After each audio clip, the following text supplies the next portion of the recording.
وَلَا تُبَذِّرْ تَبْذِيرًا. Don't go out of your way to spend wastefully. The first thing that comes out of the ground is called Al-Badr. When a farmer plants the seed and the plant starts coming out, you have to wait a long time before it's fully grown. But if it's just come out a little bit, it's premature. It's not ready. If you cut it right now, there's no benefit. But there are some people, as soon as the money comes into their hand, they spend it. As soon as they get their paycheck, they have to get a new pair of Jordans. Or they have to get a big screen TV. Or they have to go to a really expensive restaurant and spend all their money every chance they get. Some linguists comment on the idea of tabdir. You just spread your money in every direction without any concern about, money ain't a thing, bro. I got this. It's not a problem. You walk into like a Best Buy, I want the biggest TV you got. That one's $8,000. I don't care. Put it in. I got this. Allah did not just say, don't spend your money wastefully. He said, don't go out of your way to spend money wastefully, which is the incredible hikmah of the Qur'an. To some extent, all of us will waste some money. It's inevitable. It's inevitable. Somebody who goes on an extreme, Eid came and you're like, maybe I should buy my wife a new dress or something. And you're about to buy it. She picks out this dress. You're like, وَلَا تُبَذِّرْ تَبْذِيرًا. No, we're not going to buy that. No, hold on a second. Or you're about to buy your kid some toys, get some present for somebody or whatever. And you're like, no, we're not going to do tabdir. Or you're about to get a new car. And you're like, no, I don't want to do tabdir. I'll get a 1978 Cutlass Sierra and that's, anything more than that, I don't need it because it still has 4 wheels and it still goes from point A to point B. So I'm just going to buy myself a donkey and a cart behind it, and that's how I'm going to live my life, even if the HOA has a problem with that.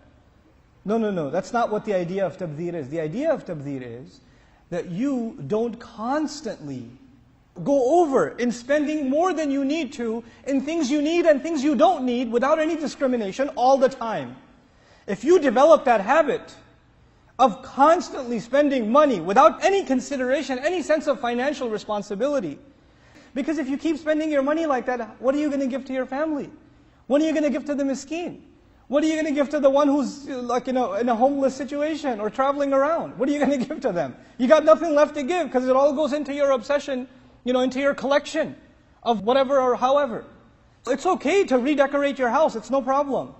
It's okay to get a new carpet, no problem. But if you're constantly doing that, that's لَا تُبَذِّرْ تَبْذِيرًا. Which is why in the next ayah Allah does not even say إِنَّ الَّذِينَ يُبَذِّرُونَ. He says إِنَّ الْمُبَذِّرِينَ. The ism fa'il is used, which suggests these are people who do this all the time. They just develop this habit and they do it all the time. What does Allah say about them? It's one of the worst things that is said in the Qur'an about people. Allah says, إِنَّ الْمُبَذِّرِينَ كَانُوا إِخْوَانَ Shayateen. The people who spend recklessly, all the time, prematurely spending their money, they have been declared the brothers of Shayateen.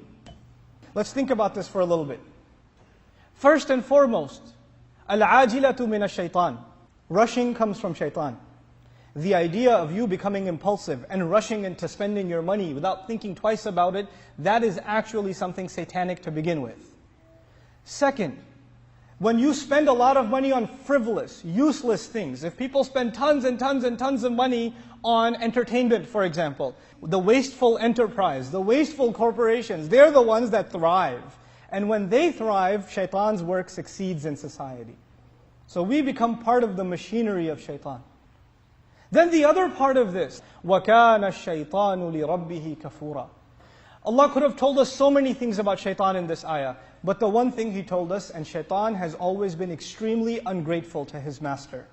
You will notice something with shopaholics. They shop all the time, they're never done buying enough shoes, they're never done buying enough technology, they're constantly buying. Guess what? They're never happy. They're never grateful for what they have, their eyes are always on what they don't have. What more can I buy? What more can I acquire? What more can I get? All the time. In other words, you can only be a constant consumer if you're dissatisfied. And dissatisfaction is the exact opposite of gratitude. Shaitan is dissatisfied. He's ungrateful. And so is a Mubaddir.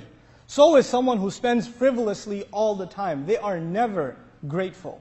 They are never appreciative. The only thing they appreciate is what they don't have. If they have a really nice car, and you sit in their car, wow, this is a really nice car, but their eyes are on some other car. I don't want, I was thinking about that one. They could have a really nice house, And you go to their house like, wow, this is an amazing house. They're like, well, actually, I was thinking about moving to a better neighborhood. They're looking at a better house. They're looking at another house. We've turned some of our children into this monster, you know that? We buy them one video game, another video game, another video game, another, and they got a collection. They got this massive collection. And we tell them, hey, wow, you have that game and you have that game? Yeah, but I don't have that one. That's what's really burning my soul right now, is I don't have that one. What we've done with the new iPhone culture. As you have an iPhone 4, astaghfirullah al-azim. What kind of primitive Muslim are you? You don't even have an iPhone 5. You have a 5, you only have a 5C?